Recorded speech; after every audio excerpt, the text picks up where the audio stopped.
AITA for something that happened 6 years ago? My sister was taken to hospital for support. I was at home with my wife when this first occurred and received a phone call from my Bill. Bill kept information minimal but told me what had happened and what hospital she was at.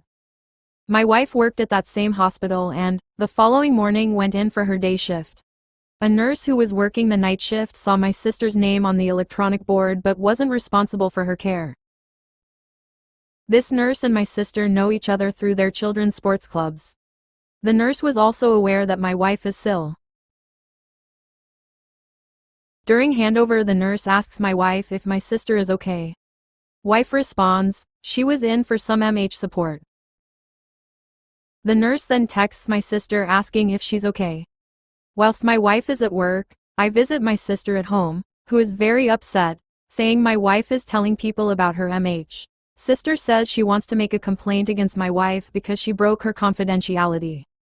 I told her it was her decision. If she wanted to, then go for it. When I spoke to my wife later, she added context and the version of events above. An exchange between colleagues and not some misuse of patient's notes. 4 days later, I spoke with my sister and advised her not to make a complaint because it wasn't as she first thought, but she made a complaint anyway. The complaint led to an internal investigation, and my wife was issued with a written warning. My wife has just moved out, stating I stabbed her in the back by initially encouraging my sister to make a complaint. She states she didn't know that bit of information about me telling my sister she could complain if she liked, and now she no longer feels safe in our home. As I'm not supportive. I have apologized profusely for this incident multiple times a year for the last 6 years. So, am I the asshole?